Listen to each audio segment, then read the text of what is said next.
Hello, my name is Claudia Rey. In this video, we will explore the use of paintings and visits to art galleries and museums to foster language skills, as well as critical and creative thinking. Some teachers are able to organize school trips to art galleries and museums.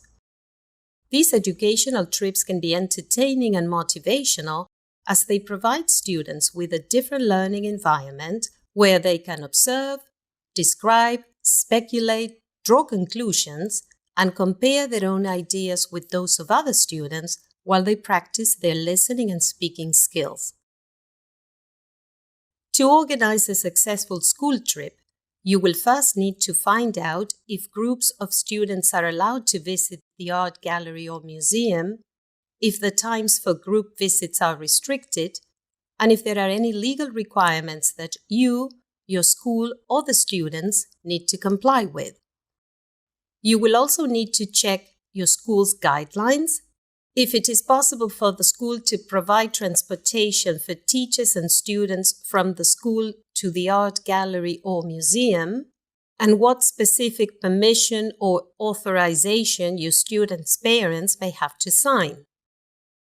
Before you take your group, visit the art gallery or museum on your own to plan the activities you would like your students to do, considering the setting and number of students you can take on this school trip. Teachers who are not able to organize these school trips can have their students create their art galleries of pictures from magazines. Your students can use printouts of paintings or photographs of sculptures or archaeological artifacts and exhibitions. They can then display these in school and present them to other students. Alternatively, in high-tech learning environments, students can use online resources to create their digital galleries or museums that they can share on a projector or an interactive whiteboard. You will first need to consider the language outcomes you would like to focus on. For example, you may want to first ask your learners to describe a painting and then think about the reasons why the artist painted it or the message the artist wanted to convey.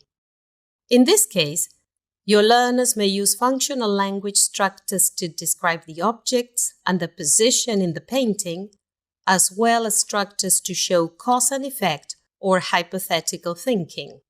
You may ask students to compare different pictures to describe what they have in common or what is different.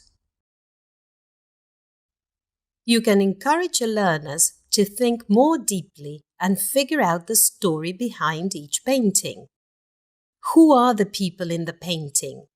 How are they related to each other? Where did the objects in the painting come from? What is happening in the painting? What happened before? What will happen next? If you use an archaeological artifact or an object from a museum, you can ask your students to come up with as many questions as they can about the object and the historical period it comes from.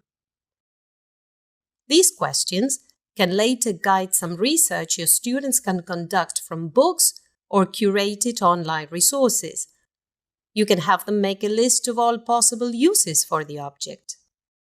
Your students can also create a word bank that they will later use to describe the object and write a report on what they learned in connection with it. Another task your students can carry out is to compare the object or artifact to its modern equivalent and to explain which one is better and why. All of these communicative activities can lead to specific functional language structures which your students can review and use in a meaningful context. If you take your students to an art gallery or bring photographs of paintings or sculptures to the classroom, you can ask them to select their favorite painting or sculpture. Then, they can compare their choice to other students' choices and can make a list of reasons for their preferences. This will help learners take different perspectives and consider others' points of view. My top tip for designing rich and engaging activities for your learners is to start off by thinking about the outcomes you would like to focus on and choosing a painting, sculpture, or artifact which matches the outcomes you select.